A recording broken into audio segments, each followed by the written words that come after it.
You're listening to Inside the Locker Room with Wimp and Barry Sanderson on Tide 100.9 in Tuscaloosa. 55 in Alabama, beat 12-seeded Grand Canyon 72-61, and 5th-seeded San Diego State advanced with a 85-57 win over the 13th-seed Yale. Inside the Locker Room with former Crimson Tide basketball coach Wimp Sanderson and his son, former SEC and ACC assistant basketball coach Barry Sanderson. It's time to take you inside the locker room on your home for Alabama sports. Tide 100.9 and streaming on the Tide 100.9 app.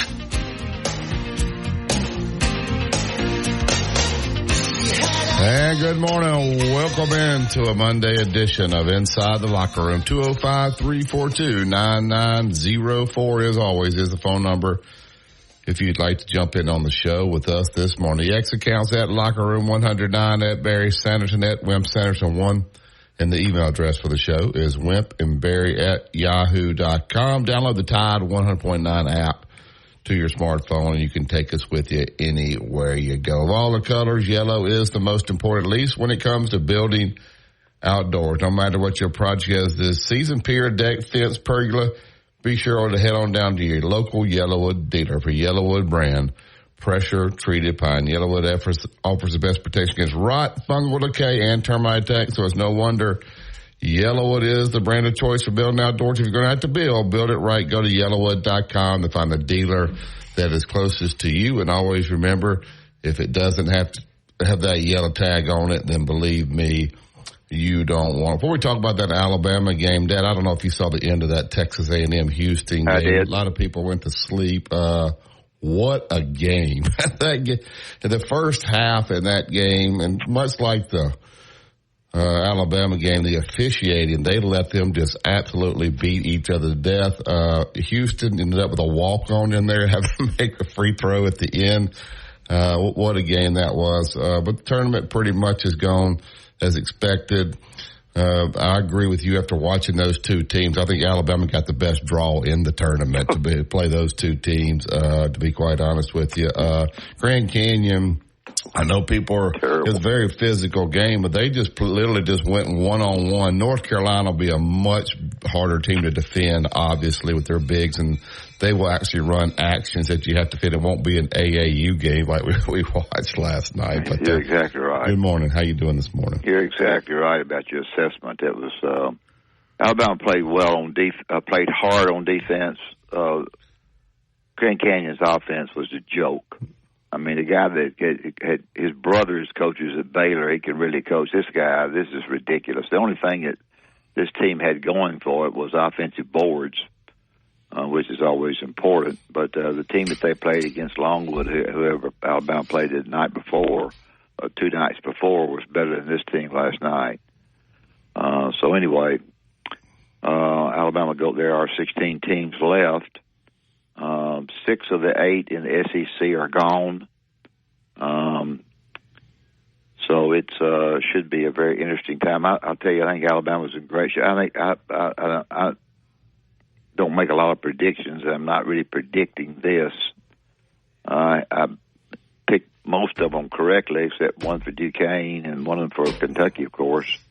I think Alabama's got a great chance to beat North Carolina. Really, I think North Carolina's better than I thought after watching them in these 2 games. That's fine. I didn't say they were. I said I thought they had a great chance to beat them. I think Alabama got a tremendous. You can thank 2 people for where Alabama is. First of all, you can thank Mark Sears. Sears is terrific. He makes shots after shots after shots. Even played pretty good defensively last night. I think you can.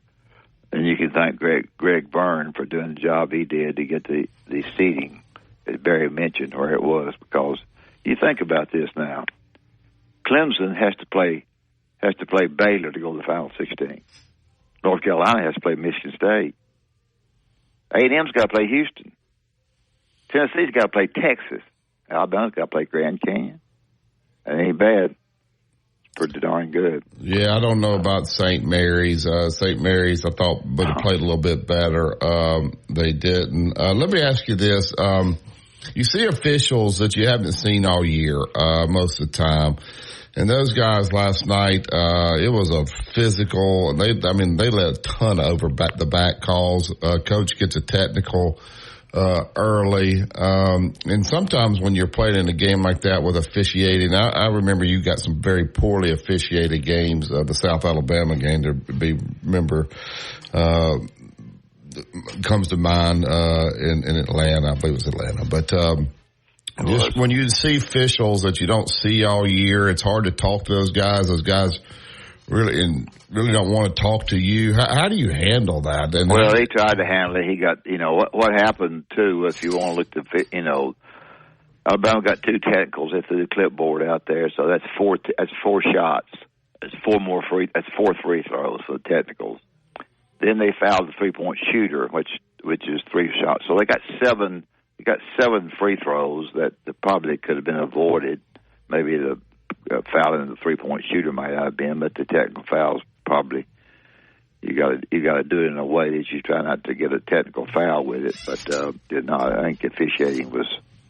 I thought it was a really hard game to officiate because everybody was on after each other, and when you have a basketball team that's going to go one-on-one and play, that's all they're going to do is one-on-one. You block charge calls are somewhat confusing to me. So that's exactly what happened. Alabama played hard on defense, but they didn't have to play, as Barry's mentioned, against any kind of screens. There wasn't very few picks. We may have a couple of picks out front. No, there was never ever a screen where the guy went to the goal off a back screen or anything. It was I've never seen a team quite like that offense. That guy used to be the head coach at Vanderbilt. Oh, I know. He shouldn't have been. Well, he's done a good job at Grand Canyon. Whatever their style, I don't like their style, but they did win 30-something games. Yeah, with that league. Yeah, well, they're playing teams that are equivalent to them, though. To win 30-something games. They got personnel. Yeah, to win 30-something, they've gotten some transfers. All right, as you look at it now, let me finish. Go ahead. Go ahead. I was going to let everybody know. Kim Mulkey, we're going to have somebody from LSU on tomorrow. Kim Mulkey, the head coach at LSU, is being said to have a false report about her interviewing players that they're going to stir her up a little bit and see what happens there. There's a lot of controversy there. People like to write articles. Had one write about my grandson, not too long ago. Dusty May, who has been at Florida Atlantic, and I think he worked with Mike Davis. They worked together. Is the new coach at the University of Michigan. I thought Brad Barnell did a really good job at Clemson. He even made his comments about how they seeded them last year and this year, and how weak the Big 12 was, and so forth. I thought he made some very good comments there. Bob Lanier at SMU, Rick Hart, who played for me, I think. But that Bob Lanier out said he wasn't good enough for ACC, so whatever. He won 10 more games than he won last year. And I'm not sure if I can pronounce this kid's name correctly. Peter Maynati Mantelli won at Valspar. Good win for him. I think he's from the University of Missouri and has been on the tour for a while. Justin was 3 over, didn't play very good. Lee Hodges was 3 under. The Alabama ladies, they lost to Tennessee, but they had a very good year, and so that's pretty much it. There's no such thing as a bad win in a game of basketball in the NCAA. So you know, not about bad wins. Alabama was fortunate to play the people they played, but they still won, and that's big. And I think they'll move on. So we'll see what happens. Yeah, I heard Coach K say this one time. They looked at the tournament as 3 individual tournaments, so you had to win that first 4. They did. So let's look ahead here. Alabama plays on Thursday now. Actually, what time? They play at the second game. It'll be at 8:39. The first game will be Clemson and Arizona. Now, there are 4 good teams out there in L.A., I think. Clemson, I think, is really good. I watched Clemson here, and I was surprised that they lost as many games as they did in the year. They take on Arizona, and then Alabama and North Carolina will play about 30 minutes after that. Also on Thursday, San Diego State takes on UConn. That'll be on True TV. Alabama will actually be on CBS. And then the other game out there is Illinois and Iowa State. So let's look at the pod where Alabama is. First let's look at Clemson, Arizona. I picked Arizona to actually win the tournament in my bracket. Of course, I don't know why anybody would pick against UConn after watching them. But Clemson, Arizona. Clemson got some big kids inside. They can play a physical game. It'll be a pro-Arizona crowd out there. And congratulations to the ACC, by the way, 8-0 in the tournament so far. But your thoughts about Clemson and Arizona, what I consider the first semifinal of the Western bracket? For whatever reason, what little I've seen Arizona, I don't like them. And they beat Clemson. And my picks, of course, I missed the Kentucky thing. I missed Duquesne, of course. But I'm not crazy about Arizona for some reason. Lloyd really does coaches them really well. Clemson is better than you think. Play hard. It should be a good game. I have no idea who'll win the game particularly, but I think it's a good matchup. And both of them had to fight. Well, about both of them, but Clemson had to fight Baylor, who's capable of beating you and a good win there, and they shot the lights out. Baylor tried to change defenses on them a lot, but I don't know, son. I would say just for the heck of it, I like Clemson. So I just don't understand.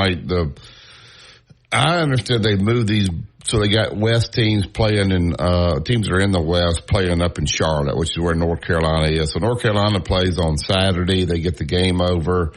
Then they get to sit back and kind of watch this game. Last night they got an extra day. Now Alabama obviously doesn't have to travel. They'll stay. I'm sure they'll stay. I mean, let me ask you about that. That's what happened when you guys knocked off Arizona. You had to play Loyola Marymount, but it was up in Long Beach. I think y'all won, maybe won in Long Beach and had to go to Anaheim. I can't remember exactly the combination, but I don't see Alabama coming back. I mean, they didn't get out of that game last night till late, and they came back. They have to turn around and leave again tomorrow. So what do you do with your team staying out there? How do you handle that with those guys staying out there? They obviously got to get a lot of rest. Well, you rest today while your staff prepares for the games. You got one doing one game, one doing another, but you rest your team completely today. Let them sleep in, and you don't do anything today. And you may have a walkthrough tomorrow, but one thing that you need to do is, if you're down there as hard as that game went, is keep your legs under you as much as you possibly can. So I'm sure they'll stay out there. My AD got mad because we had to go. So we'll see. We'll see what happens. But I think to be honest, without saying anything about anything, I thought that Iowa State should have been number one rather than North Carolina. I don't think North Carolina can beat Alabama, and if Alabama plays, I don't think they can. They could, but I think it's a good matchup for Alabama. Maybe I should put it that way. Maybe I should say it that like that. Yeah,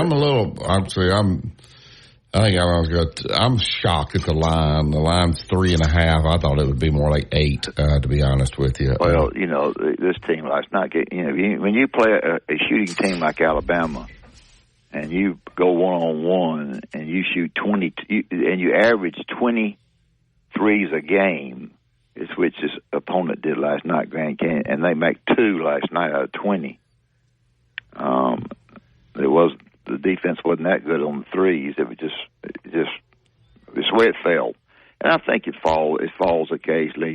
You're fortunate at times. I'm sure I was fortunate a lot of times, and even getting to the Sweet 16, I wasn't very fortunate when I got there, but I was fortunate to get there because we had some hard games. We played North Carolina and Dayton, and beat them with Leon and them in one of the great games that we have ever had Alabama's assistant coach. It was absolutely terrific. And so North Carolina, and we beat them badly at our place. My last loss at Alabama, my last game at Alabama was against North Carolina. So yeah, I think Alabama, I believe, beat North Carolina last year, but obviously two different teams. Anyway, that game will be on CBS. It's saying 8:39. I don't know where they get the 39 from. 8:39 tip there. So I will take the break. We'll open the phone lines. I want to talk about Auburn as well. I got some opinions about the situation that happened there. I want to get your take on that when we get back from break. You listen to 2 Minute Truck there at 1330 Martin Road East. That's where you go pick up your boxes, your packing supplies, whatever you need to make this a smooth move. Whether it's local, out of town, out of state, let the professionals handle it. They'll take great care of you and your stuff. It's 205-247-5050. It's 2 Minute Truck, movers who care. Tide 100.9 traffic. Tuscaloosa traffic now from the Townsend Nissan Traffic Center. We do have some road work now that's rolling out that could cause some trouble as we go along this morning. This is going to be eastbound 2059 near the Joe Malisham Parkway exit in Tuscaloosa. Left lane is in the process of being blocked off there. Normally when they work there this time of the morning, this does contribute to a pretty good backup, so we'll have to watch this over the next few minutes. Left lane blocked eastbound at Joe Malisham. With your Tuscaloosa traffic now, I'm Ray Romero. Here's what's trending on the Tuscaloosa thread. Good Monday morning. It could be a stormy overnight across West Alabama. A slight 2 and 5 risk for strong to severe storms exist west of a Centerville to Tuscaloosa to Vernon line, and east of there, a lesser marginal 1 and 5 risk. Rainfall 2 to 3 inches brings a threat of flooding and flash flooding to urban areas, especially poor drainage areas. Ask your doctor today about Skyrizi, the #1 dermatologist prescribed biologic in psoriasis, and visit skyrizi.com or call 1-866-SKY-RIZZI to learn more. Tide 100.9 Tuscaloosa weather. Becoming windy today, increasingly cloudy, the high 69. Windy tonight, showers and storms arrive mainly after midnight, the low 59. Tomorrow, showers and storms ending during the morning, some clearing by afternoon, the high 71. I'm James Spann on the ABC 3340 Weather Center on Tide 100.9. It's 57 degrees in Tuscaloosa. For more from Tide 100.9, let it fly! And there's it! Whoa! Follow us on Twitter, Facebook, and SoundCloud.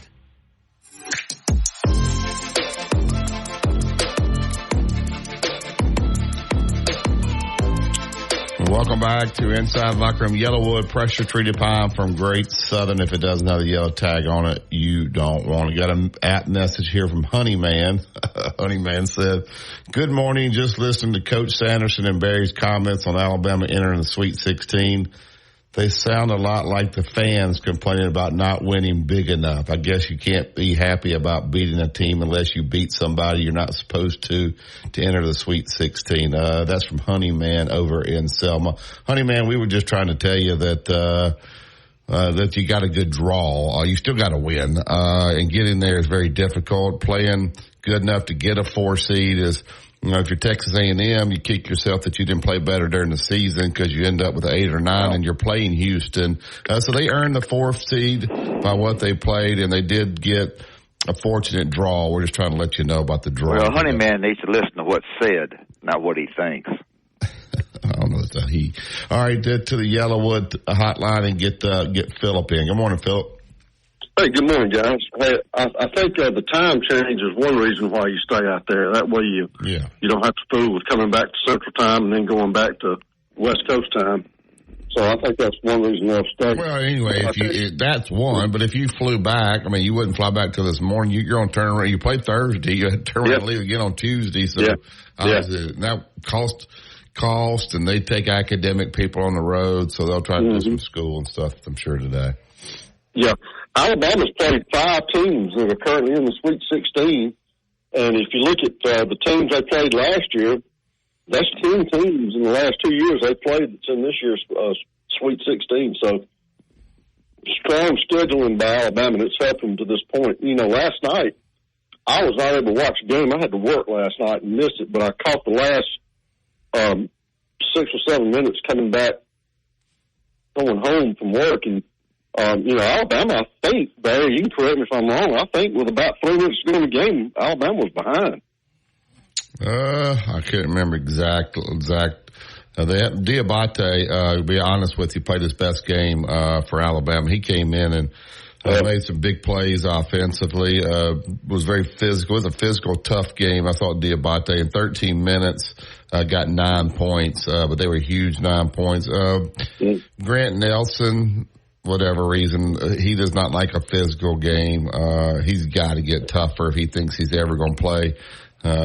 After Alabama, maybe he can go overseas, but he goes 0 for 4 and gets 3 points off from the foul line. Right. What did Grant do in the first game, Barry? Do you recall? I have to go back and look. I mean, I know Sears got over 30. That game was over pretty quick. Alabama pretty much had that one done. If you saw the game, the score looks like it was close if you didn't see it, but Alabama, they could have won that one by 40 if he had sub there at the end. Coach Sanderson gives me a lot of optimism for Thursday night. That's going to be a late tip-off again, Eastern time, 9:37 my time. But Coach Sanderson gives me some optimism. He seems to feel pretty good about Alabama's chances. Yeah. That. Hey, I think Alabama wins. I'm wrong like everybody else. I just think Alabama's rested. And I think North Carolina's been overrated all year. That's just my personal opinion. I think Iowa State's better. The big difference, of course, is that North Carolina's going to shoot it better. They're going to screen it better. They're going to run stuff. They're going to run plays and stuff that make Alabama's defense not be quite as good, because last night was a joke.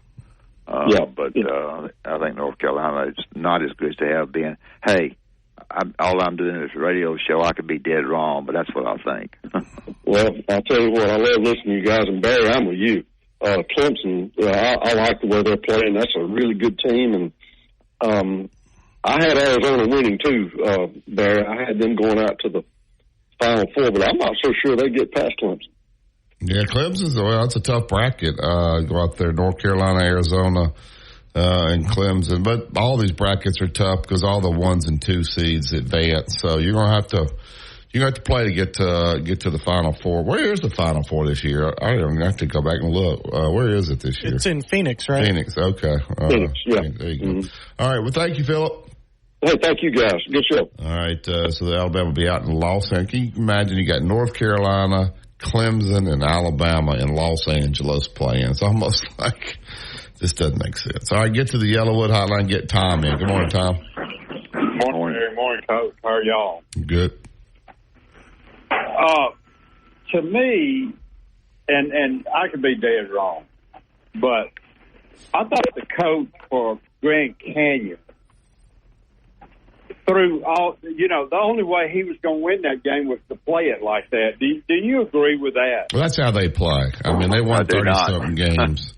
That's how they play. They're physical. They attack the rim. They block like over 5 shots a game.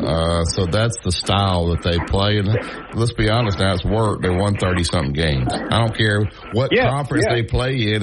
You're playing teams equivalent to you. So you win 30. They're athletic. You win 30. Well, I mean, you win 30. They're athletic games in a non-athletic league. Well, that's okay. Go ahead, Tom.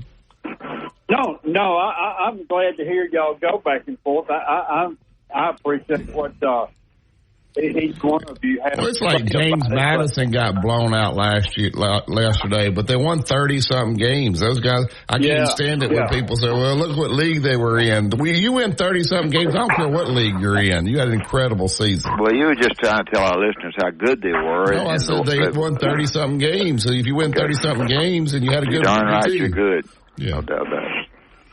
Well, I agree with that. I mean, you win. You got to figure out a way to win. I don't care where you are if you win. Isn't that correct? Yeah.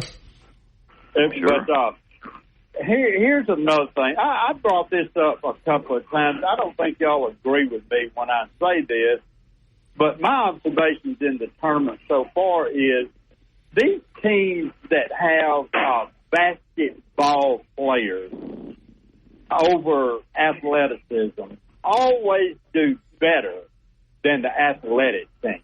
And those teams in the East, they have basketball players. And so I wanted to throw that out there for y'all's discussion after I get off the air. But here's another thing I wanted to say. Auburn disappointed the crap out of me. I don't know what happened in that game, but Auburn coming into that game, they didn't look like Auburn to me at all. And frankly, they pissed me off by losing. Well, I want to talk about that. When you and I've talked about how Bruce Pearl lets those guys act. They let them do whatever. I thought about that. When you let them act like that all year, I've always tell people this. When you need it, when at the most important time of the season, somebody's going to let you down. And Chad Baker Mazzara throwing that elbow, getting thrown out that early. He's acted like that for the entire season. You didn't get it stopped. And when he throws that elbow and he gets thrown out during the game, he's a big part of your team. He cost his team. I'm not saying he cost them the game, but it's the most important time of the season. I tried to tell all of you that they play too fancy at home, and they're too cute, and they're very, very well coached outside of that. But when you play that fancy and then you get on the road, I don't know whether it was a foul to kick the guy out of the game or not. But he's got about 50% turd in him, the kid that got kicked out. But, and look, I'm going to hang up. I want to hear y'all talk about basketball. And I don't mean this is not detrimental against anybody or anything, but basketball IQ wins out over athleticism. I want to hear y'all talk about that. I think I'm right on that. Well, there's some teams that these guys know how to play. Like, the most amazing stat I heard over the weekend is that Gonzaga has gone to 9 straight Sweet 16s. 9 straight at Gonzaga. The fact that these guys kept this going, he has what you're talking about, Tom. They got basketball players, man. They make plays. They're skilled. Their big guys are skilled. They played incredible against Kansas. I don't think it's a great Kansas team by any means, but they talk about what Gonzaga to go to 9 straight Sweet 16s at Gonzaga. I mean, you didn't get upset one time for 9 straight years. I have to look to see who they play. I know they got a tough matchup on Friday, but just talk about what you see about guys that have players that really just know how to play. Well, knowing how to play is critical. The other factor, if you know how to play, you got to play hard. You can't be in a situation where you know how to play, but you think you're better than your opponent. I never did go into a game where I thought that I wanted to be darn sure that our team was ready to play, regardless of what they thought about the opponent.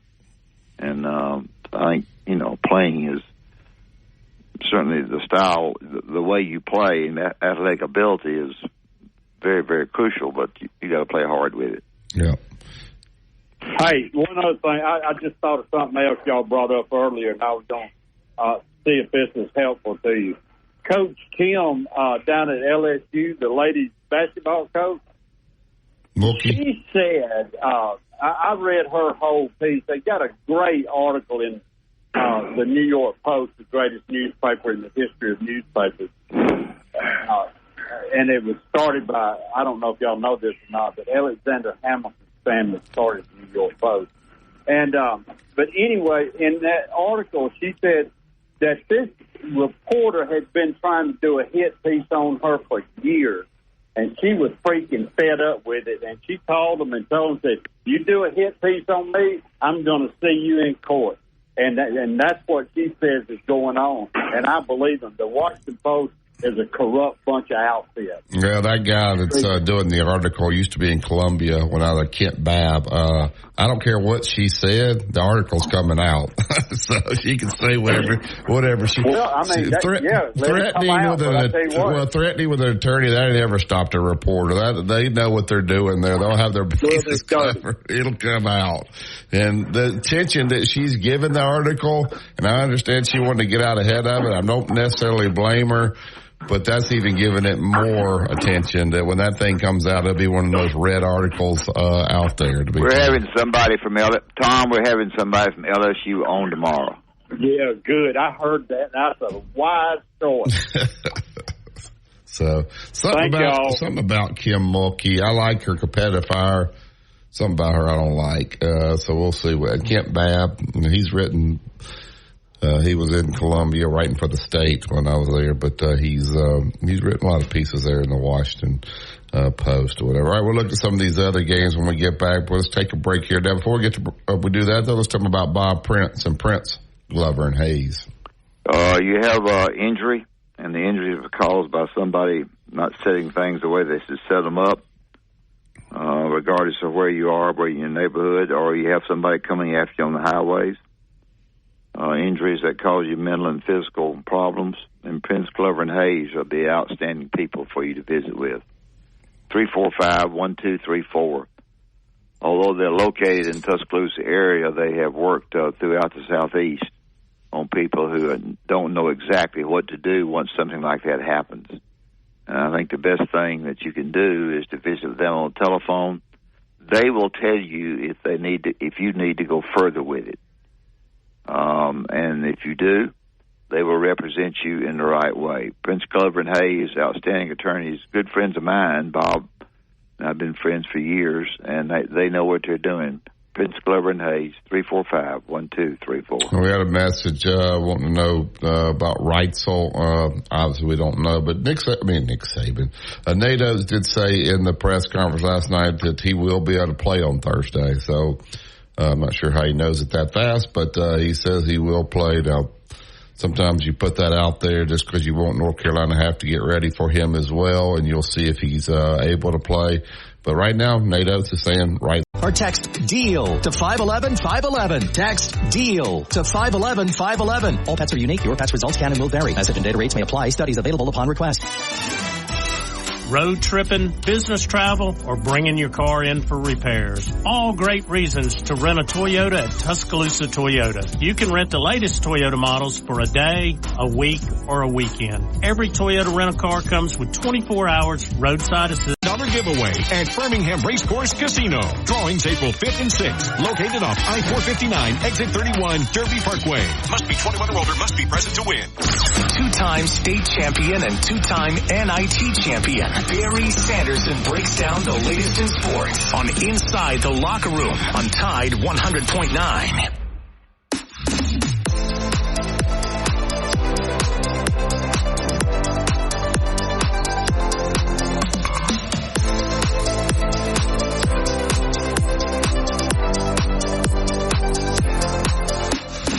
Welcome back to Inside the Locker. I did say the ACC was 8-0. I guess they're 8-1 if you talk about it's the play-in game. Justin, you consider that being an NCAA tournament? Virginia obviously lost in the play-in game, so he's shaking his head. Atlantic 10's 2-2, American 0-2, Big 12 7-6, Big East 6-0. So only 3 teams in the Big East.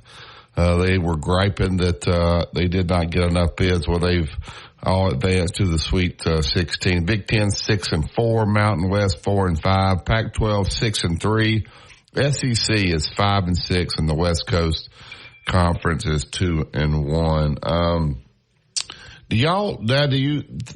When I watch these, like I watched Oregon, that big kid they got. Oh my goodness, he's good.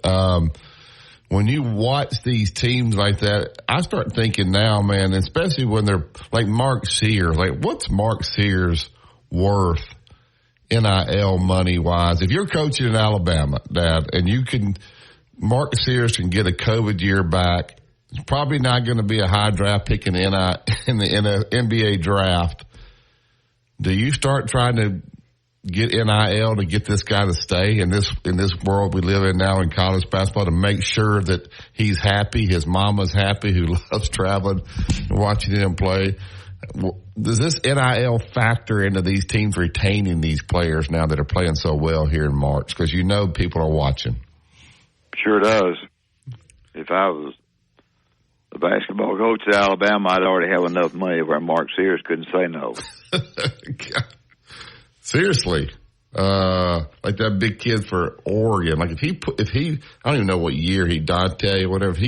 If he went into the transfer portal, like right now, Kentucky is so desperate to win. There is no telling what Kentucky would pay him to come to Kentucky. So if you could play well this time of year, it could, to me, I start thinking about, man, if that guy came back right now and had an autograph session or something, they would be lined up. I think these guys will make a pile of money off of this NIL that's going on right now, with the way they play here in this tournament. That Shedd kid for Houston, what's he worth? Now he may be a senior, but all right, talk about this. Now they get to kind of reset, refresh. When you had your first round game, you had 3 or 4 days to get ready for that. So they'll have some time now to catch their breath, hone in on North Carolina. They got 3 days to do that, where it's not a 1-day turnaround. Talk about the preparation.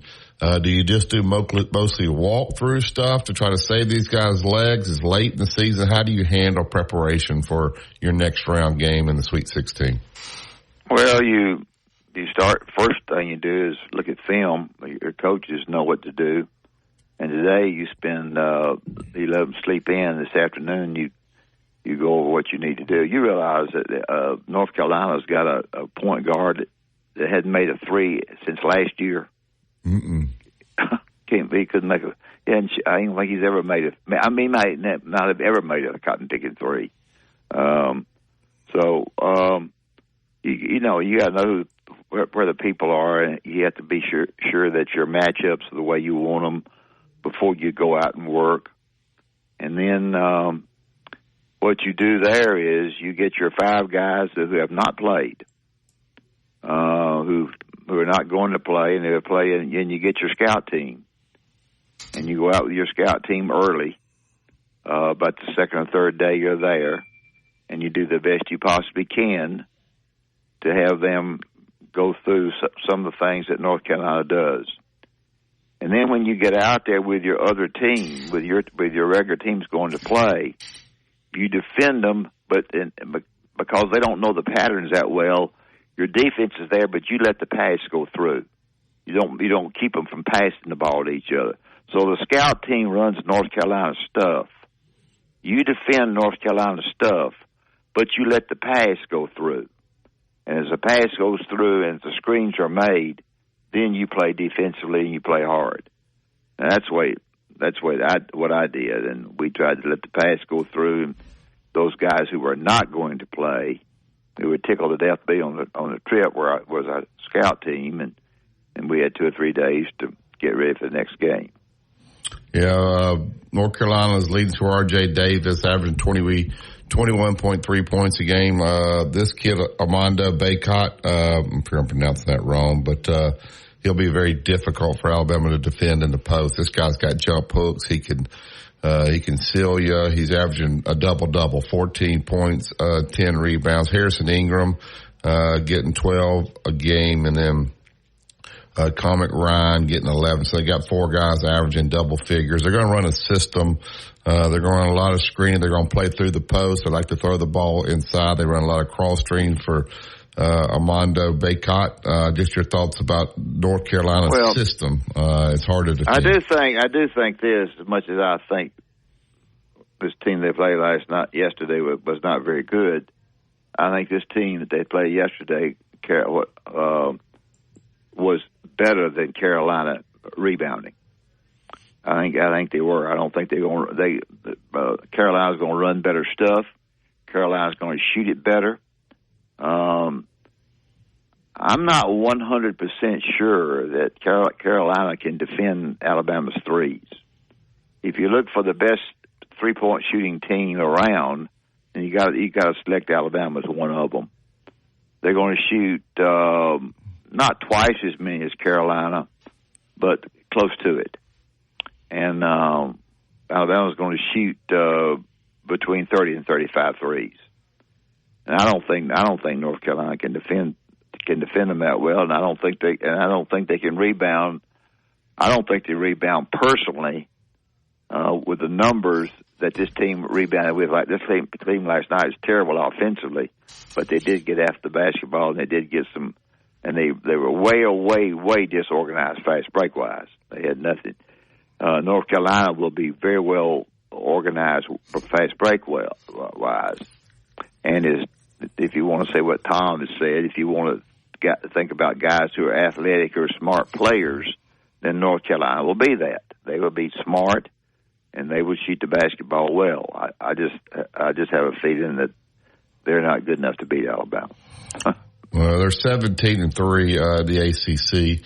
ACC obviously has played well in the tournament, so we'll see. They lost in the tournament to NC State, who I'm shocked. I thought NC State would lose in the first round after winning 5 straight there. So what they've done with NC State and having those guys get on to the Sweet 16 is pretty amazing, to be quite honest. They've won like 7 games in 11 days. Just talk about it's just like to be one of the Big East teams that won the whole thing, won 5 in the Big East several years ago.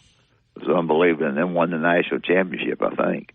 But North Carolina State has saved his job if he want to save it. I guess he does.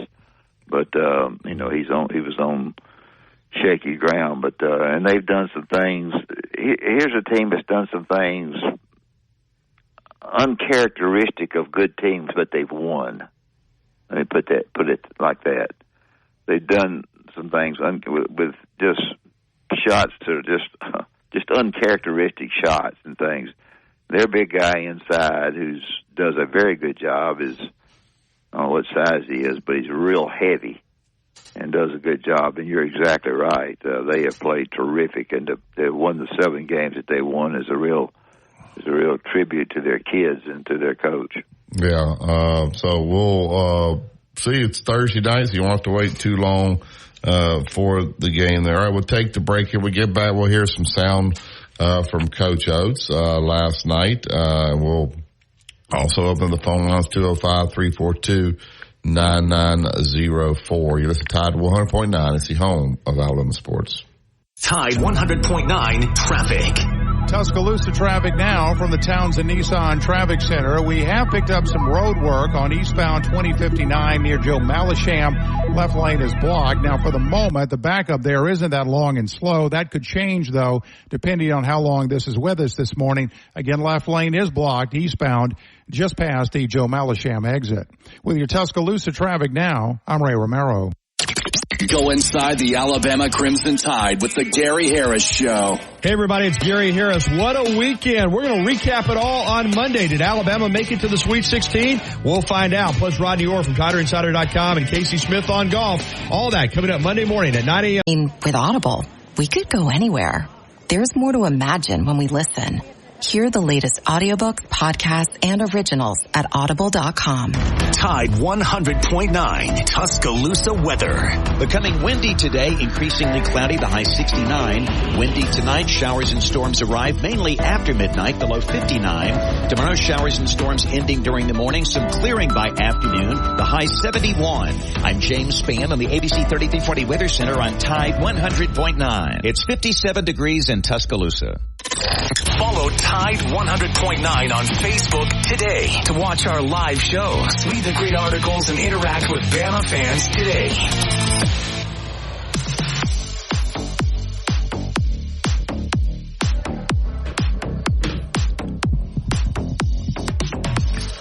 Welcome back to Inside Locker. Yellowwood Pressure Treated Pine bring you this 7 o'clock hour. We appreciate those guys. Go to yellowwood.com to build the 5-star backyard, because always remember, if it doesn't have the yellow tag on it, you don't want it. All right, Dad, what does Kentucky do? There's been a lot of talk about their lack of success in the postseason, even the SEC tournament. They're saying they don't like this Cal. He's too nice. The guy that was kind of on edge, ornery. It's almost like he's catering to these guys to try to get them to be as high draft picks as they can. So the Kentucky fans don't care if a guy's drafted in the top 10 or the top 30. They just want to win.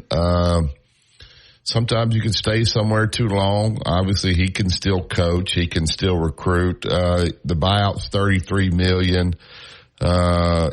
I guess on both sides. If you're Cal, do you look to maybe go somewhere else, or you just dig in and fight there? If you're Kentucky, if somebody was willing to write the check, do you write the check? What do you do? It's a mess right now in Kentucky. Well, the mess is because they're so bad defensively. I said that, tried to say it in a nice way, and it went through everybody listening to our shows. brain and went out their ears. But I'll tell you how bad they were defensively. I've been knowing Kentucky for years, and it's the worst I've ever seen them. I think he's not going to leave. When you fire, you got to hire.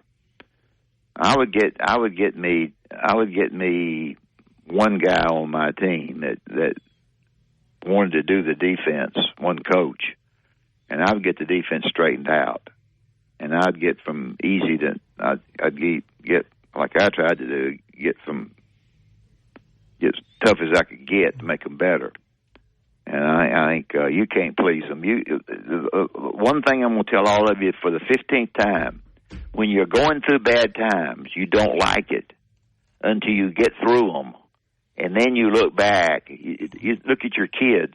Your kids didn't like what you did to his mothers and daddies. But when they get through, they do the same thing with their kids.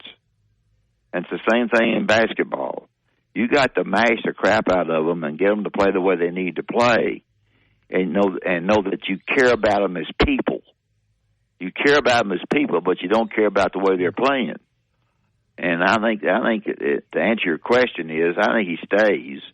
The buyout's too big. Athletic director in my time has fired one of my friends at Oregon State when he was out there. He's up to firing very quickly, but there's just not anybody that he thinks that knows the Kentucky system and knows the people. And the other thing about Cal is that he's not going to pay a lot of attention to the letters. He's not going to be listening to the radio. He's not going to do any of that. He just needs to get himself in a position to where he gets somebody to help him with the defense or with the whole team. But to go through a halftime with one kid making 7, 8, 9 threes against you on a weak team, or not a weak team, but a team that's not very highly known, and you don't go out the second half and do something about that, keep the ball off of him or do something, and I lost plenty of games, and it's my fault. Hundreds of them are my fault. But I'll never get over Loyola Marymount. But, it's just one of those things. People, now this is true. They're playing freshmen. When freshmen are playing 23-year-olds, these guys have been in college like 5 years. Freshmen are not going to defend as well. They just don't know how. They don't know how hard you have to play. Sometimes their bodies, these guys will be better pros and their futures, on down the line. But when you have a bunch of freshmen out there playing against 23 and 24-year-old guys now, does he have to kind of rethink his roster here? It's cute to have all those guys out there, but can they win at the level that Kentucky wants to win when they're playing against these older veteran teams in tournament play? I don't. The stats don't show what I say, but I don't think they're a great shooting team. And I just don't think they got two guys can really play. But I just don't think from all the way through that the skill level is quite what maybe is perceived to be. And I could be dead wrong. A couple of them just shoot the lights out of it, but they shoot some untimely threes. And, I don't want to stay not well coached because it's not fair for a coach to say that. I'm not saying that. I just think that they're young. Young guys don't know as much. Yeah, they just don't. And you got to get somebody to get their attention. He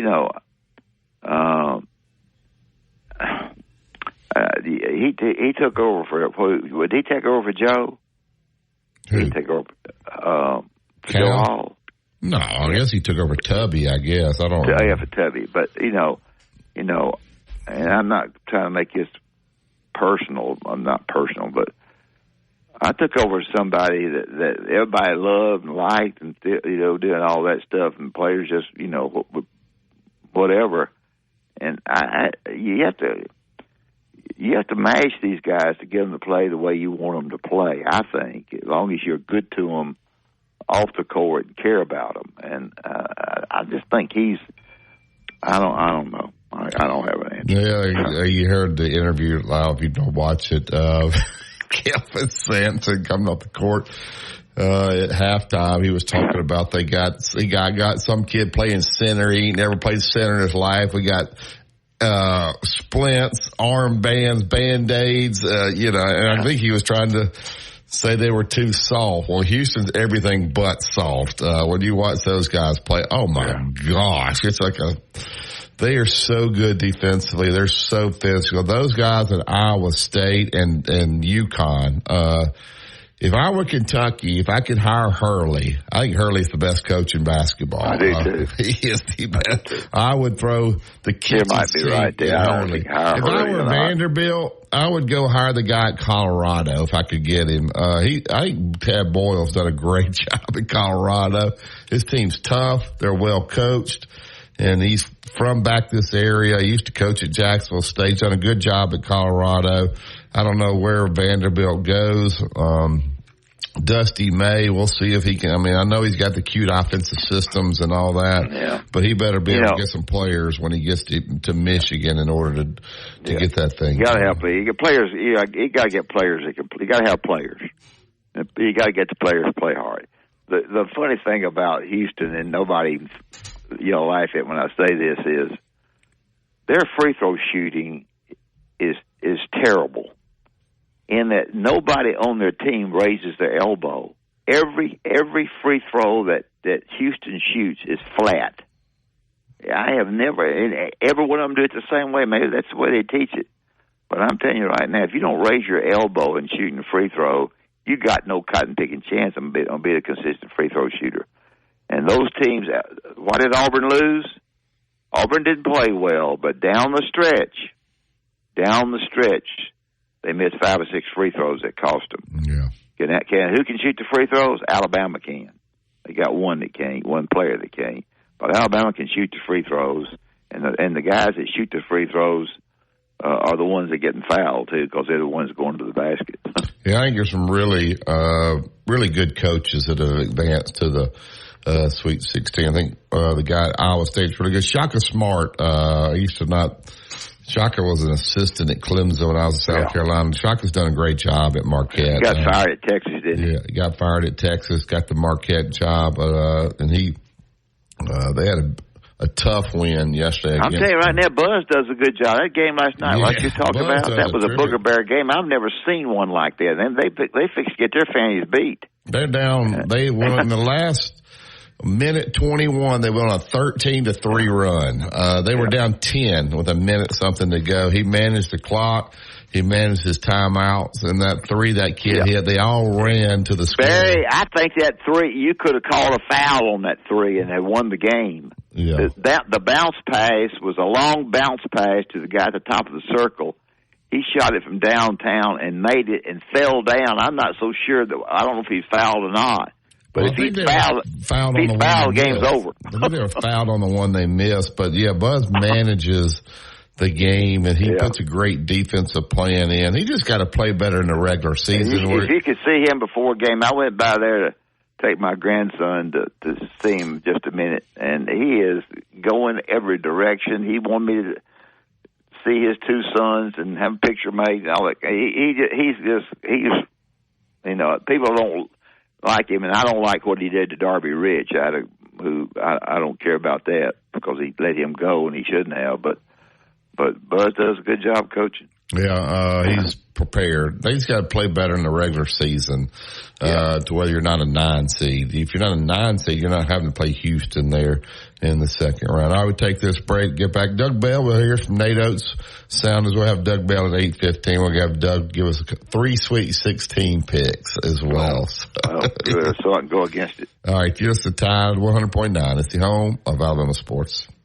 WTBC Tuscaloosa and W265CG Tuscaloosa, a Town Square media station. Tide 100.9 and streaming on the Tide 100.9 app. From the Fox Sports Studios in Los Angeles, Here's Eddie Garcia. In college basketball, the Sweet 16 is set in the NCAA men's basketball tournament. All the number 1 and all the number 2 seeds have advanced. The top seeds, there were 3 of them that moved on with wins on Sunday, including number 1 overall seed UConn, who beat the 9th seed Northwestern 75-58. Houston needed overtime to get by the 9th seed Texas A&M 100-95, and number 1 seed Purdue beat the 8th seed Utah State easily 106-67. They all joined North Carolina as the other 1 seed to advance on Saturday. And number 2 seed Marquette beat the 10th seed Colorado 81-77. Golden Eagles joining Arizona, Iowa State, Tennessee, who advanced on Saturday as 2 seeds. 3rd seeded Baylor is out after losing to 6th seeded Clemson 72-64. A couple of 4 seeds move on. Make family picks with new Easter looks. It's easy with 20% off dresses, polos, and more. Hop in fast for our best Easter deals, only at Target. Restrictions apply.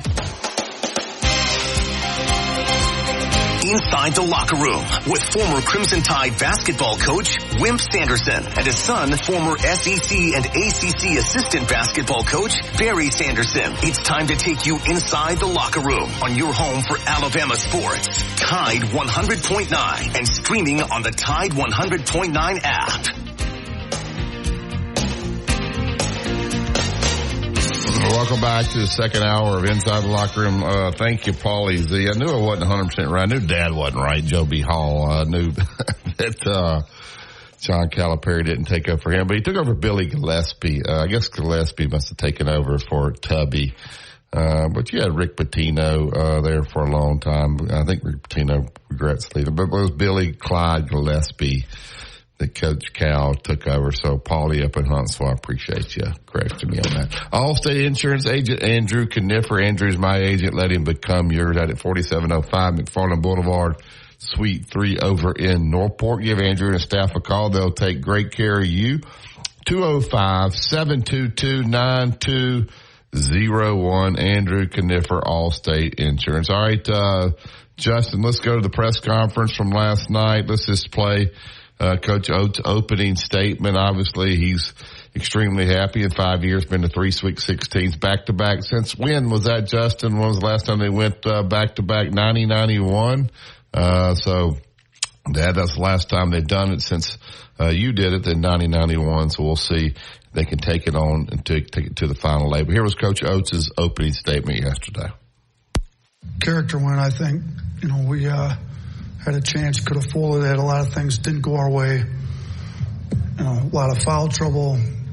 They lived at the free throw line. Our guys started to show a little frustration. I thought we pulled it together and showed a lot of mental toughness, and we've been using the word next a lot lately. Next play. Just go to the next play. Like, forget about the call that didn't go your way. Forget about the turnover. Forget about the offensive possession where you missed or your teammate missed you. It doesn't matter. Just play hard on defense. Is one of our best, defensive games of the year. I mean, we fouled too much. They shot 37 free throws. We obviously benefited from them not shooting it great at the line. But, when we didn't foul, we got pretty good stops. I mean, tying Grant Foster's the real deal. But, he scored 29 and went to the free throw line 16 times and took 22 shots. So I thought our guys weren't bad on him. They forced him into a lot of tough shots. Mark, on the other hand, had 26 on 18 shots and only 11 free throws. So, probably a little bit more efficient. But I thought Ryland did a great job on tying. Mo Diabate came in late and was great on both ends. He scored 8 straight points after Jaron fouled out. We needed a boost. His boost he gave us right there defensively and offensively. Ryland's in foul trouble. Jaron's fouled out. Thought he was great. So we're playing next Thursday. There's only maybe 16 left. I think our non-conference schedule got us ready for this. 4 teams in the non-conference are all in the Sweet 16. And, we lost all 4, but I thought we got better from it. So our defense is getting better as the year goes on. This might have been our best defensive performance of the year. It's been our best for a while. And Wright's will be able to play with us Thursday. He got elbowed in the head, had a head injury. He's had some real bad luck here lately, but we're going to be playing again, and he can play with us again on Thursday. Just comments on what he said there. No, I think he's right. What he said is fine. I think the defense, I think the effort was good last night defensively, effort-wise, but, wasn't much to really gain from it because he weren't going over screens and be different against North Carolina. But I think he's correct in things he said, and they're having a great year, and I think personally they're going to have even better than they've ever had. All right, let's go back to the clips. You talked about the defense here in the last minutes of the game, which is when they kind of tightened up. The defensive end got some stopped fouling. 37 free throws. You give up 37 free throws, normally you don't win, but they didn't shoot a great percentage, Grand Canyon, that is. Here's what Coach had to say about the defense in the last few minutes. I didn't realize they didn't score in the final 4 minutes. I knew, what did we get down? We were down 3, 4? We got down 4 at one point. Yeah, I think our guys, one, Mo Diabate came in. And, I'm looking right now on our defensive chart. Like, we were 0.64 on defense when he was in the game. You look at his regular stat line in 12 minutes, he had 5 boards, 9 points, was a 0.64 on defense. He's just a tough player, and he's never afraid of the moment. He just does all the dirty work all year. I'm super happy that he was able to come in and, really help close this thing out for us. So I thought Nick Pringle's play was as good as he's been all year. I mean, he didn't necessarily score it a bunch, but, he had 9 rebounds, 4 boards. Diabate had 5 boards. We ended up with 20 boards on them. They were big plays, both of them, when they're getting boards. Mo Diabate, who's not a great free throw shooter, goes 3 of 3. So I thought Nick and Mo really helped set the tone. And then this is as good a defense as Mark Sears has played all year. First double-double of the year. He had 26 and 12. I mean, he played so much, he was cramping there at the end. I didn't feel like I could take him out much with Reitzel not available in the second half. But we were 0.79 when he was in the game. So he was really locking up and leading and talking to guys and getting them to play hard. So I think you had a group in there with Sears, Ryland, Aaron. Aaron's been a really good defender all year, Mo Diabate and Nick Pringle, that it was all about getting stops and then taking care of the ball, and then we were able to step up to the free throw line and make some free throws. I don't think people understand this. In NCAA tournament, Justin, they give every timeout an extra minute than what it is during the regular season, and that's to make money with commercials, obviously. But that's big when you get an extra minute, so you can play a guy like Mark Sears really the entire game with these timeouts. These guys are in tremendous shape. Just your thoughts about Sears. I thought he played on both ends the best he's ever played. Now, the offensive end is about like he always does, but I thought on the defensive end, combine that with what he did offensively, and he made some threes right when things were going south for him a little bit. I thought it was his, I think he's there's been a disappointment or two on their team from the recruiting analogies, but he's not one. He is a guy that he makes big shots. He gets the basketball to the rim about as well as anybody. Even took it to the right last night once. And along with that last night, I thought he really gave a lot of effort defensively, and he just did. So he's one of the 2 factors. I've already told the 2 people I thought deserve the credit, and he's one of them. All right. Lastly, Justin, let's go down to physicality and emotion. That was an emotional game. Obviously, it takes a lot out of you as well, and it was a very physical game, which is nice for Alabama to win. That we talked about, they weren't physical. They stood up last night and did that and made the plays. But the physicality and emotion of a game, they flew. I was listening, a couple thousand students up there for the game. And they talk about when they're at home, their atmospheres are unbelievable. They had a pro Grand Canyon crowd in there, obviously, last night. Here's what Coach said about the physicality and emotion. Yeah, we let our emotions get the best of us, and myself included, with the T that didn't help, and then Pringle got the T. We said at halftime, we're not giving away any more free points. So we got to be emotionally invested in the game without doing things that cost you points and stuff. So that way we were good. I thought our bench was great. We went a little over the line a couple times, but as far as the blue collar, so like we chart blue collar points both ways. Like this game, we had 115 and we had them with like 95, so we had 20 more than them. Like this is almost a season high for us with 115 blue collar points, and you kind of look like, you know, Aaron Estrada rebounded it great. He ended up leading us. You know, he had diving on the floor for loose balls. He made a bunch of tough plays, but Sears was over 20. Nick Pringle was over 20. You know, we had multiple guys in there putting their nose in, making tough plays. You know, Sears has a double-double. Sears wasn't going to lose. He wasn't letting us lose tonight. And a lot of that was how blue-collar and tough. And, you know, he was great on defense. I thought it was his best defensive game. So we kind of get to – we lead the country in scoring. We play fast. Our offense has been number one in the country for a large part of the year. But we really try to build the program on toughness, blue-collar, and it hasn't been what we'd like to see all the year. It was there tonight. Without it, we don't win tonight. Just a comment there. I did think they did play physical, and they did match their intensity for sure. I don't have anything to add what he said. He said basically what I said about the defense. So yeah, they got Alabama's got, I think, a terrific chance. I think he got a terrific chance to be in the Final Four, personally. All right, I don't know that they will, but I think they've got a terrific chance to be.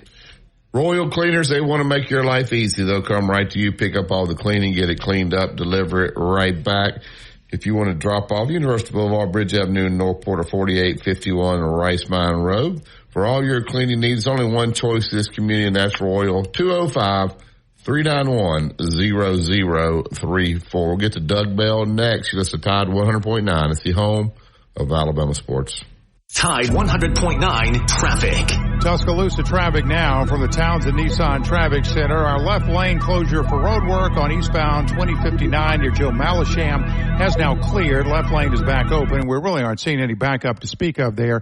You're moving along nicely if you're traveling along McFarland Boulevard, coming in from Coker, passing Lurling Wallace, U of A down. Shop online at Dell.com/deals. You'll have access to leading edge technology and free shipping on everything. Again, that's Dell.com/deals. Tide 100.9 Tuscaloosa weather. Becoming windy today, increasingly cloudy, the high 69. Windy tonight, showers and storms arrive mainly after midnight, the low 59. Tomorrow, showers and storms ending during the morning, some clearing by afternoon, the high 71. I'm James Spann on the ABC 3340 Weather Center on Tide 100.9. It's 57 degrees in Tuscaloosa. Mr. SEC Tournament Wimp Sanderson gives you his excellent analysis every weekday on Inside the Locker Room, right here on Tide 100.9. Welcome back to Inside the Locker Room. We'll get right up here to the Yellowwood Hotline and get our great friend, our main man, Doug Bell. Good morning, Doug. How are you? Hey, Barry. Hey, Coach. I'm doing great. How are you guys doing? Okay. Stuart Sink played well for a while at 7 under, and then he kind of went south. But I was hoping he would do better. What about I know the boy that won from Missouri. I don't know much about him. In fact, I can't pronounce his name, so you tell me what you know about him. Well, Peter Malnati, 36 years old. He's been out on tour a long time, guys. His last win was 9 years ago at the Sanderson Farms over in Jackson, Mississippi. And he could really be described as a journeyman, a guy who has been on tour and kind of maintained his card and playing privileges. And yesterday was the highlight of his career, and his family was there, his wife, his 2 little kids. His mom and dad were there. He was very emotional, like a lot of these guys are when they finally break through, and in his case, breaking through after 9 years. The deal with him, though, guys, he's on the player advisory board. Tiger's on the player advisory board, Webb Simpson. And on Monday, before he came to the tournament, he was one of the guys who flew and was in on the meeting with the LIV guys as they try to negotiate some sort of deal. So Peter's not a household name, but he knows all about what's going on in the PGA Tour. But I'm happy for him. Guys, as you look at that tournament, Lee Hodges, another good tournament, former Alabama golfer who won, and he's going to the Masters, and he's playing very consistently right now. So a top 30 finish for him. Justin Thomas, guys, going into Saturday was one off the lead, shoots 78 on Saturday, and he had 38 putts. Now think about that. I mean, to a hole, you got 36. So he had 38 putts, which was, that's head scratching for a player of his caliber. So something's going on with JT. He's taking the next 2 weeks off before he goes to the Masters. So we'll see what happens. He finished near the bottom, by the way. Justin Thomas made the cut. Didn't play particularly well yesterday either. So just when you think JT maybe has it going in the right direction, he now has taken a couple of steps back. Doug, tour goes out to Texas for the next 2 weeks before the Masters. Will they have great fields at these events prior to the Masters? What do people do in preparation for getting ready for Augusta? Well, Scotty Scheffler, the number one player in the world, number one in FedEx Cup points, he's won back-to-back. He won the Arnold Palmer Invitational. He won the Players. And he's going to play in Houston this week. So he's the headliner. And he likes to support his home state tournaments. Now, he won't go back-to-back. He's not going to play Houston and San Antonio. But he'll play this week. Wyndham Clark, who finished second at the Players, he'll play this week.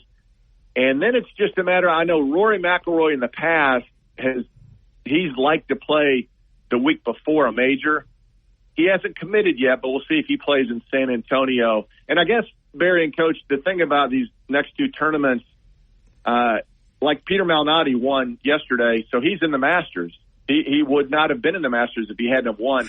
So the next 2 weeks gives any player who's not already in the field at Augusta an opportunity to maybe get there for the first time ever. So that's kind of exciting. Right now, 85 guys are in the field for the Masters, including Tiger Woods, who said that he's going to give it a go in 3 weeks. So that'll be exciting. But, yeah, we're inching closer. The Florida swing is over. You go to California, you go to Florida, then you go to Texas for 2 weeks, and you got the Masters, Hilton Head, New Orleans, and then you go back to Texas. So Texas kind of gets split up.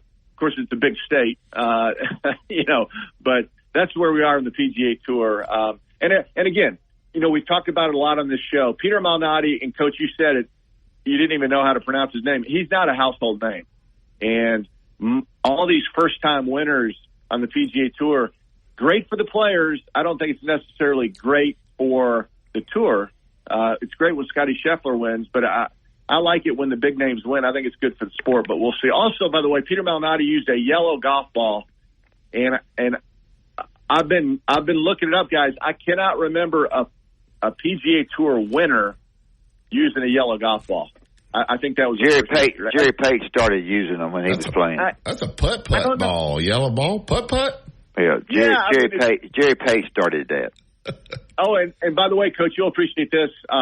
Malnati, his yellow ball is a Titleist ball, and every winner so far this year on the PGA Tour has used a Titleist golf ball, except Hideki Matsuyama, who's a Strixon guy.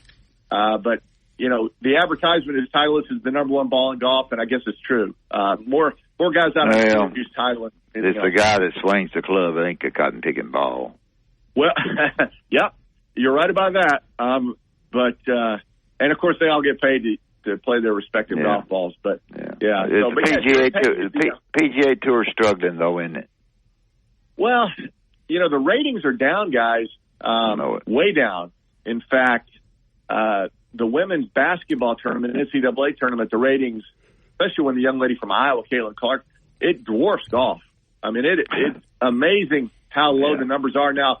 That'll increase, obviously, in 3 weeks when we go to the Masters. That's when that's the highest rated golf tournament every year, and that's when everybody watches. It's exciting. It's kind of the rite of spring, right? When we go to the Masters, and it's beautiful, and everybody knows about the green jacket. But right now, it's struggling. I do believe the PGA Tour and Live Golf, these negotiations are serious now, and I think what they're trying to decide is just how are you going to welcome back the guys who took the money and left. And then does Liv want, and from what I understand in talking to people this week, Liv wants the team golf to continue. And they would like the team golf to be in the fall when football's going on. So we'll see what happens. Well, when you said all that, you said when you go to the Masters. I got that. What? You said I'm working on it, Coach. When you go to the Masters, I caught it. I'm working. Oh, Doug, you're going. Doug, you're going to the Masters. Yeah, I'll be over Dick there. Tracy. Oh, yeah, there you go. All right, Doug. You want to switch over to basketball? Or anything else we need to talk about in golf? Anything else we're missing here? Nick Dunlap. No. Nick Dunlap playing this weekend. Yeah, he was off last week. He was honored at Greystone Country Club in Birmingham, by the way. The membership there had a nice little kind of a get-together with him. It wasn't a dinner. The membership showed up, and he had his amateur, by the way. Nick Dunlap. So, Nick. Yeah, so that was nice. Oh, good. Yeah, so we'll see what happens. He is in the field this week. He's in Houston, so we'll see. Nick obviously is playing in the Masters. He's already qualified thanks to his U.S. Amateur win, but also because of his win on the PGA Tour. So the next few weeks are an exciting time for Nick Dunlap. All right, Doug, the highs and lows of this tournament. Wow, you got some people on top of the world. You got the John Calipari's and the Bruce Pearls not feeling so well right now. Just your thoughts on what you've seen in the tournament so far. Well, last week I told you my Final Four picks, and I still have 3 alive. Now, the Kentucky bracket is all messed up, obviously. I had them as the Final Four team. I still have Houston, and I thought they were going to lose last night, but they came back. There's all the talk about, is Kentucky going to make a change? And I just don't think that is even in the cards. The buyout, and Coach Cal's been there a long time, and I know Kentucky fans are disappointed, but I just don't see that change happening. I know Coach Pearl was upset about one of his star players there getting ejected early in the game, and as he described it, was a retaliation. His guy had been elbowed in the throat just previous to him throwing that atomic elbow that knocked the kid down. But they still should have beaten Yale. I mean that was a shocker to me, and I'm disappointed in the whole Southeastern Conference. Just really a poor performance overall for a conference that I said last week, guys, was the best conference in America. And I know you're judged on your performance in the NCAA tournament, and gosh, it was a disappointing finish. And I'll say this too: I love watching Alabama last night. I got done with golf and got back to watch the Alabama game. Grand Canyon, I had to do some investigating, guys. There's over 20,000 students there in the Phoenix area that go to Grand Canyon, and there's like close to 100,000 students online for Grand Canyon. It's one of those amazing business models. And they kept flashing to the crowd how many Grand Canyon fans were there. The Lopes.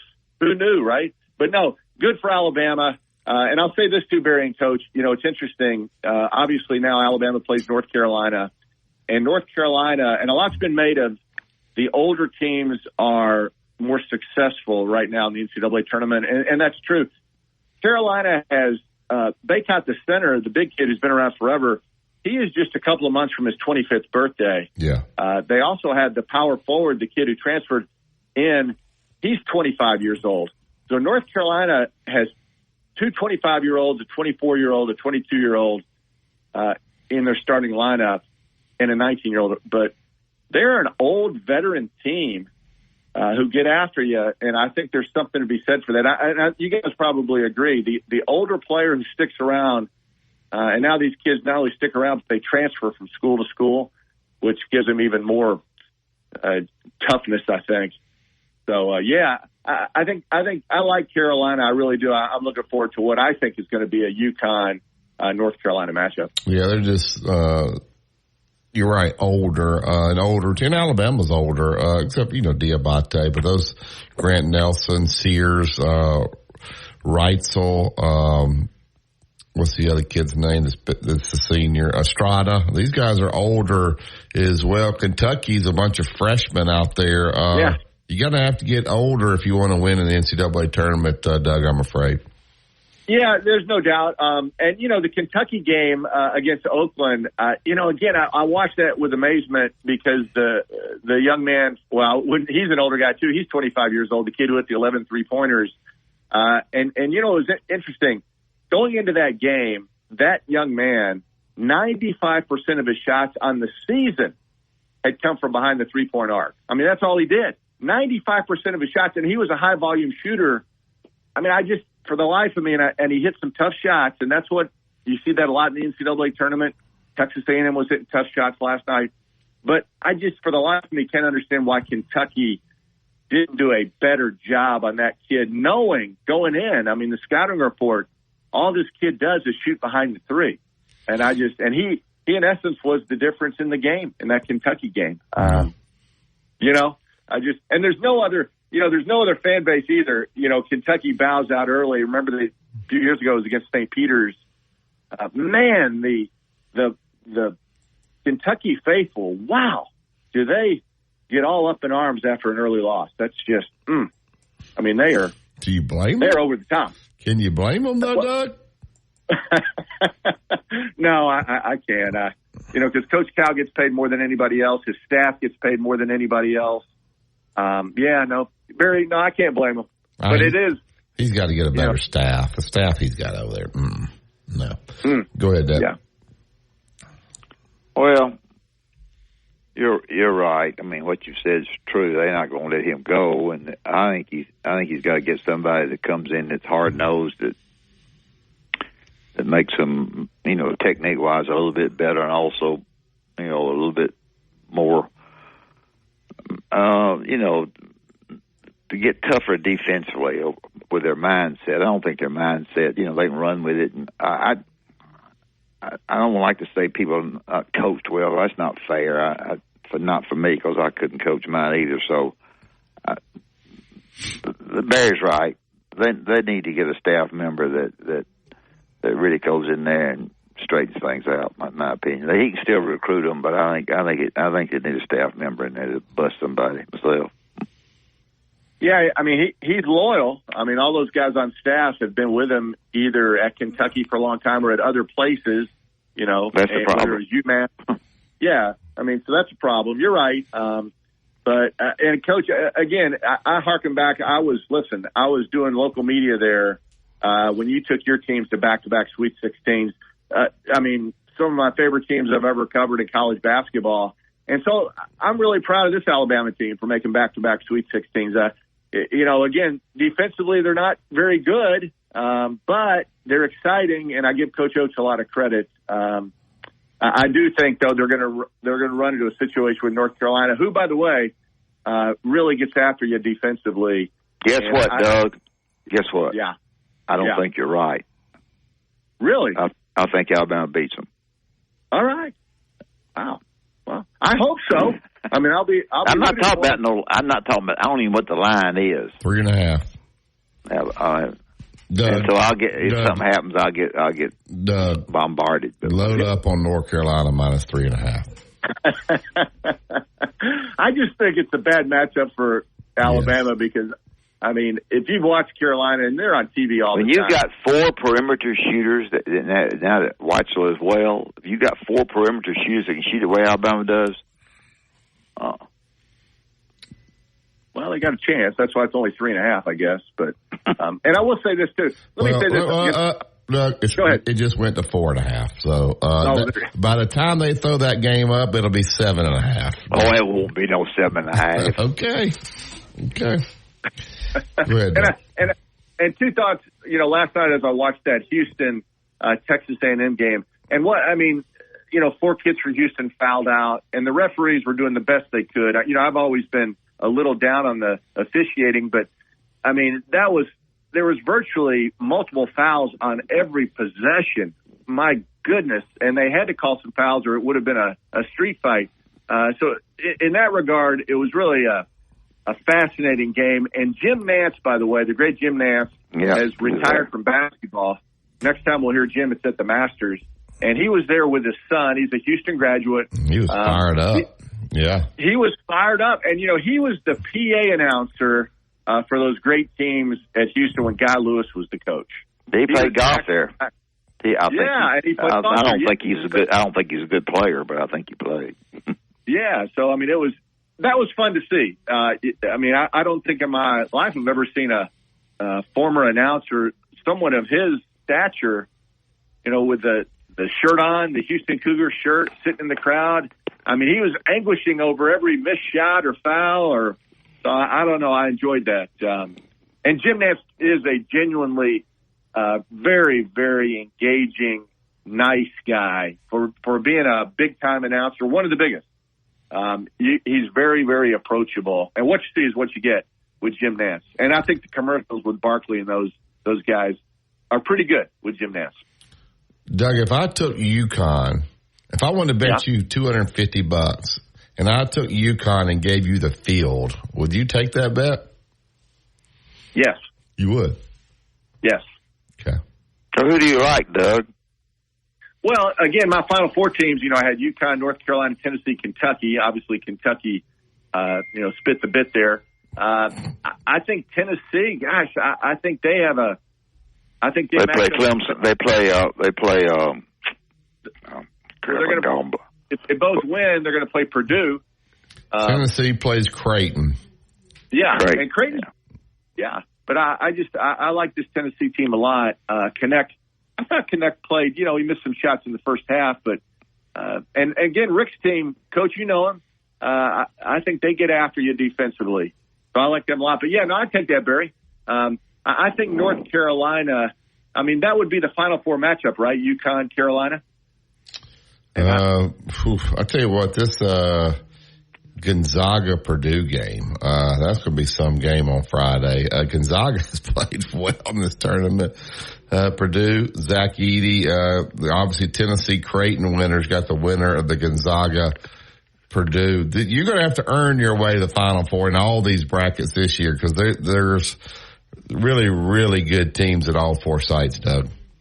Yeah, and from what, the higher seeds have been winning at an astounding level. In fact, Vegas, I was reading a story yesterday, they try to get even money on both sides, and the favorites are all winning.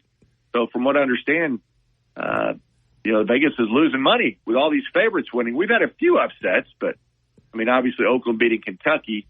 But for the most part, the higher seeds have won. And I think that trend's probably going to continue. And again, I really think UConn, Carolina, I love Tennessee. I really do. And then, of course, now that Houston, Kentucky advancing, but we'll see if Houston can keep it going. If they stay out of foul trouble, I think Houston's got a chance to be there as well. Yeah, I would say that's the weakest region. NC State, Marquette, Duke, and Houston left. You have one Final Four team out of that. Houston is banged up. They had walk-ons out there last night at the end of that game. So Duke's playing well too. Two pretty easy games there. All right, Doug. I tell you what, you're going to give us 3 picks for the Sweet 16. So give us your 3 favorite picks for the Sweet 16. I got the lines right here if you need them. Well, again, I'm kind of going, I think North Carolina is going to beat Alabama. I know what Coach said about the shooters, but I just think Carolina's an older veteran team that gets after you on the defensive end. I think they're really, really good. And I think UConn is going to advance. And I like Tennessee. And I think ultimately Tennessee is going to play Purdue. To see who goes to the Final Four. And then I think I got Houston. If last night didn't take all the gas out of them, the overtime game, and that was a physical game, and they interviewed Kelvin afterwards, and he said, we need to get home and just rest and get some of our guys semi-healthy.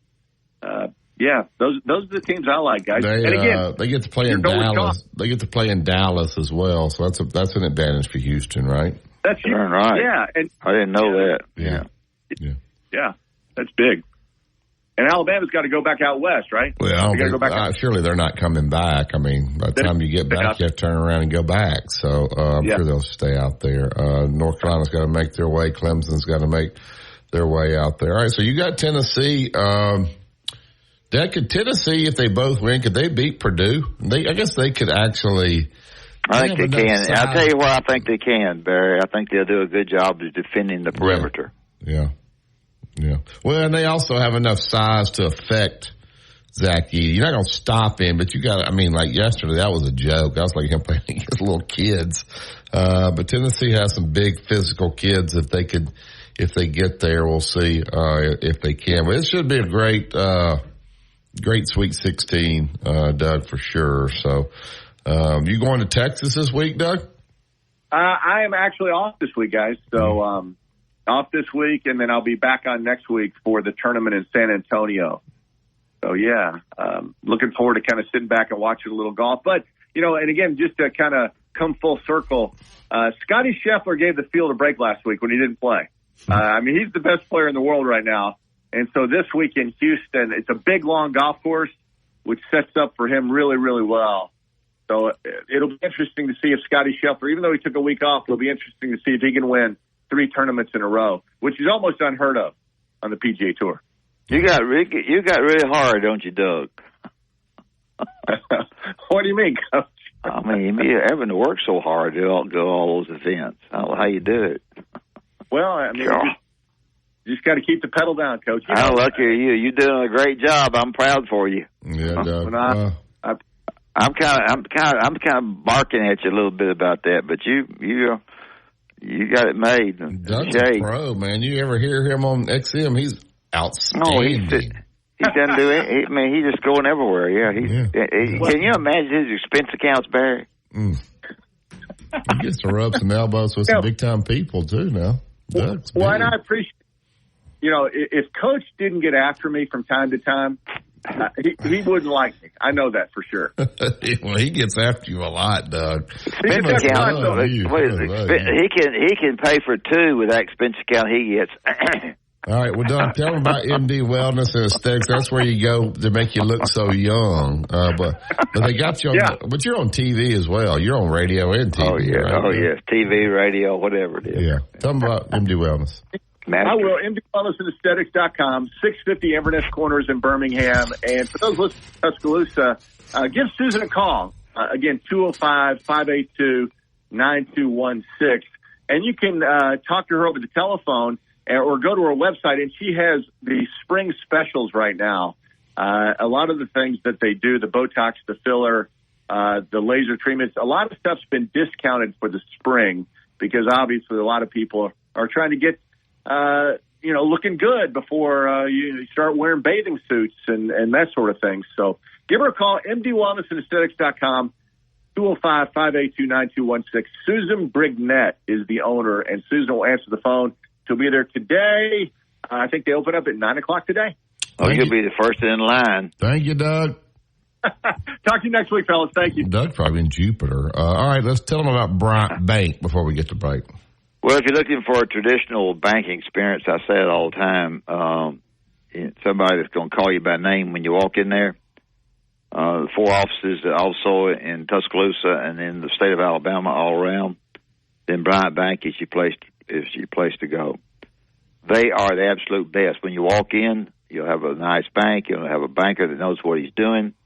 The customers will enjoy online banking around the clock. Gives them plenty of freedom to bank the way they want to. And also, I think everything that they do at that bank is by people that you trust. Brother, is that important? Then Tuscaloosa since 2005. The locations I talk about are easy to get to. They got an easy zip code, which means they're homegrown people. And to me, that's really important. They do a lot for the schools in the state, in the city of Tuscaloosa, and they do a great job around the state of Alabama. We all know that the small businesses sometimes get targeted with fraud attempts. And Bryant Bank does one thing. They really stay on top of this. You need to stay on top of it yourself, but they stay on top of it for you. So I recommend, I've been with them now for 100 years. So you need to check out Bryant Bank. Tell them you heard on Inside the Locker Room. I think you'll be darn pleased with the people that you visit with. Allstate to use your driving data for purposes of rating. While in some states your rate could increase with high-risk driving, generally safer drivers will save with Drivewise. Allstate Fire and Casualty Insurance Company and affiliates, Northbrook, Illinois. This report is sponsored by BetOnline. Find Tide on Twitter @Tide109 to keep up with show announcements, guests, and our reporters in the field.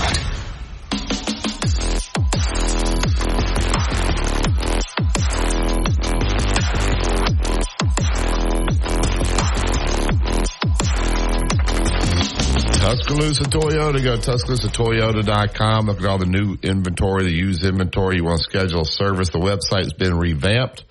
It's a beautiful website. You can do everything you want right there. Or swing by Scotland Boulevard, see Justin, see David DeSantis. The cars are flying off the lot. They're not in love with any of them. They'll make you a great deal. Look at the Grand Highlander, the Tacoma trucks, the Toyota Camrys. The Toyotas are the best car. You see them all over the Northport, Tuscaloosa area. Swing by there today and tell them that Wimp and Barry sent you. The tournament now, I don't know if Louisville and Vanderbilt looking at coaches in this tournament. Must be. I don't think there's people now. I mean, nobody's leaving these jobs they got to go there. How good is this Louisville job? Is it as good as it used to be? People say the ACC, it may not stay together. It may be broken up, so people aren't as interested in it. Is Will Wade, could he fall into a job like Kentucky? Could he play? He had a great showing in the tournament. His team played great. Not like Kentucky, son. Not like Kentucky, no. No, I'm saying, can he get Vanderbilt? Could Bucky be a candidate there? Terrible call there at the end they got for Sanford. But just these jobs that are open, do you look for them to be filled here this week, or where is that? I think the longer the quicker the teams get beat, the more coaches you talk to. The only thing that you're doing now is that you're talking to their agent. The calls to the agents of the people that you want to, or you're interested in. You mentioned the guy at Colorado. You're involved with them to see if they have any interest at all. Now, nobody knew that Dusty May was going to have a chance to get the Michigan job. It was behind the scenes. They wanted somebody a little bit more level-headed, I think. He'll have a hard time there. I think his big thing is the thing is about this, folks. Yes, can you organize and can you recruit along with your coaching? Remember the one thing that Nick Saban did. I know football's different. Is darn sure he hired recruiters that could coach. And if you don't hire somebody that is willing to get out and work and recruit, then you ain't gonna win. You got to get players. The coach that lost his job at Vanderbilt was pretty good offensively, but he made the statement to a couple of guys that I know there. I want them to get out and get me the players. I'll develop them. Well, you better have somebody that is already developed, because you're going to play against somebody that's already developed, and that's the key. X's and O's are important. Getting along with them is important. Coaching basketball at Barry, I'll tell you, is a hard game. It's hard. It ain't easy. I mean, things will go good for you for 2 nights, and all of a sudden the third night don't go quite as good. It's not a consistent deal most of the time. There are a few consistent guys that do things with a home court advantage and all, but it's a hard deal. Yeah. So if I look at the teams that are playing on Thursday, Iowa State's coach is not going anywhere. Illinois isn't going anywhere. North Carolina's isn't. Nate Oates isn't. UConn's isn't. San Diego State's isn't. Arizona's isn't. The only guy that may would be in Vanderbilt, Brad Brownell. He's a guy that, maybe he's been there too long. He would be a good fit at Vanderbilt. You're looking for somebody like that that might move. He's excellent X and O. You got NC State. Nobody's going to touch that guy. Marquette, he's not leaving. Gonzaga's not leaving. Purdue's not leaving. Duke, Houston, Creighton, he's already signed Tennessee. So there's nobody left here in the Sweet 16 other than maybe Brad Brownell that would be a candidate. So I look for these jobs to be filled here in the next day or two. All right, we'll take this last break and we'll wrap up the show. You listen to Tide 100.9. It's the home of Alabama sports. Tide 100.9 traffic. Tuscaloosa traffic now from the Townsend Nissan Traffic Center. We have an accident on 15th Street and Martin Luther King Boulevard in Tuscaloosa, although it is out of the roadway. No lanes blocked, and there's not much of any backup through the area there. If you're traveling 2059 from Foster's to Cottondale and the drive along McFarland Boulevard, passing up Lurling Wallace down to U of A and I-20 beyond, no big problems along the way there. With your Tuscaloosa traffic now, I'm Ray Romero. Coming up on The Game with Ryan Fowler. Coming up on the Monday edition of The Game, we'll talk to Drew DeArmond. We'll talk to Barrett Salee from Outkick. We'll talk to Martin Houston. We'll recap Alabama basketball. We'll get you ready for another busy week of spring football in Tuscaloosa, all starting at 2 p.m. here on The Game on Tide 100.9, 1230 WTBC, the home of Alabama Crimson Tide Sports. The longest running sports program. Your best bet for big wins is just minutes away at Birmingham Racecourse Casino, where you can be a winner too. Off I-459, exit 31 Derby Parkway. Tide 100.9 Tuscaloosa weather. Becoming windy today, increasingly cloudy, the high 69. Windy tonight, showers and storms arrive mainly after midnight, the low 59. Tomorrow, showers and storms ending during the morning, some clearing by afternoon, the high 71. I'm James Spann on the ABC 3340 Weather Center on Tide 100.9. It's 57 degrees in Tuscaloosa. Inside the Locker Room with Wimp and Barry on your home for Alabama sports. Tide 100.9 and streaming on the Tide 100.9 app.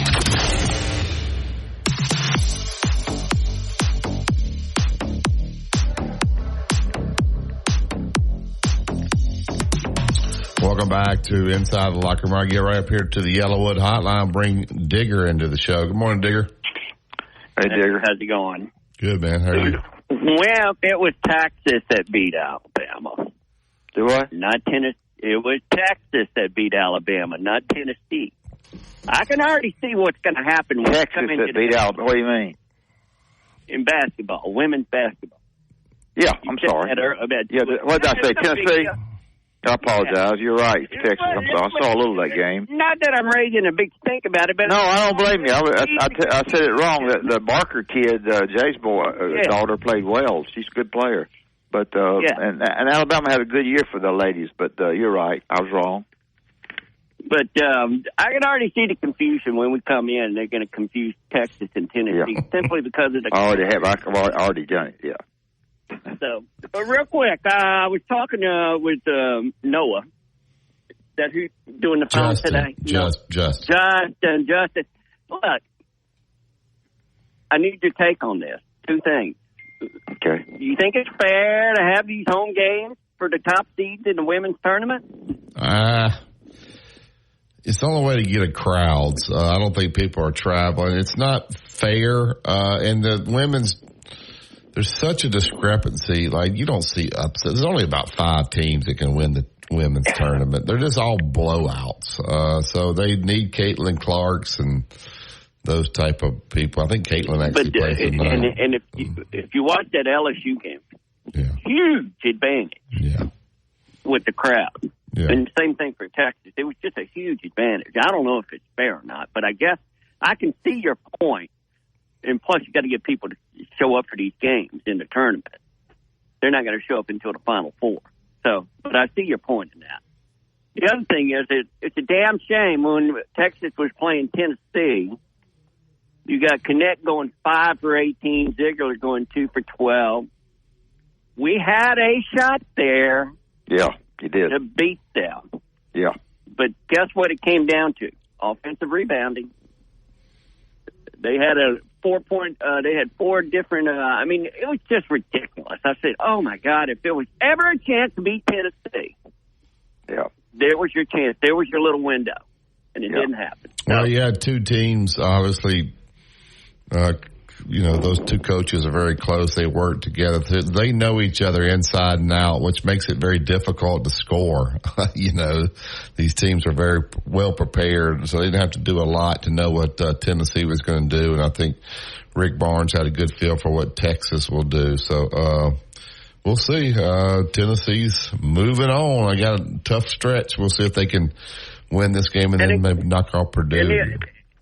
And the other thing, I don't want to be cynical about, what is it that the ACC and the Big East know about these officials going undefeated in a tournament like that? I mean, come on. They know how to play. Virginia lost. They're 8-1. They're not undefeated. They're 8-1. Yeah, but Virginia's a different animal, man. They shouldn't have been there, So, yeah, I know the feeling. I'll let you go. Yeah. Thank you, Digger. Thank you, Dig. All right, I don't even know, is the NIT playing tonight? Probably. I look here at Alabama baseball. They play You may want to move that game. They got South Carolina on Thursday night. They did get swept at Georgia. They lost all 3 games there at Georgia. Auburn beat Arkansas. 1 out of 1 game. So Auburn's 1-5 in the SEC right now. So not great. All right, Deb, appreciate it. So Ron Higgins tomorrow. We'll talk a little Kim Mulkey. Yeah, that's what I thought we'd do. He's already said he would be on, so I thought that was a good. I'm trying to get stuff that's kind of timely, and that's kind of timely. Yeah, Kim Mulkey, that's a juicy story, and we'll see when that gets out. Tom will be listed anyway. All right, thanks. All right, Justin, when is Alabama football practice this week? Do we know what days? Football's kind of taking a back seat to everything now. When is football this week? You know, I'm not sure since I've been kind of out of the loop this past week. Yeah. I know this previous week it was kind of crazy. They had the spring practices going on as well as the basketball games. Yeah. So I'm sure you guys had a lot on your plate to cover there. But you did mention Caitlin Clark. A lot of the women's games are still going on today. I believe Iowa plays at 7 tonight if we wanted to watch that. So. There we go. Caitlin Clark's fun to watch. She didn't play great in the first game, but these games at home, I mean, wow, what an advantage. South Carolina gets to play at home. Wow. I mean, did you see they beat the South Carolina games? Oh, my gosh. Yeah. 40 and 50-point differences. Yeah, that's big gap, women's basketball between the top and the other teams. All right, that's it for today's show. We'll get out of here. We'll make way for the Gary Harris Show tomorrow. Ron Higgins and then Kevin Skarbinski will be with us. We always enjoy having Kevin. I know he's got a lot to say about the officiating in this tournament. He has not liked it. They have let them absolutely beat each other to death in this tournament. I kind of like it, to be quite honest with you. I guess Grand Canyon did shoot 37 free throws, so they had their opportunities there. All right, that's it. You listen to Tide 100.9. It's the home of Alabama sports. Have a great day, everybody.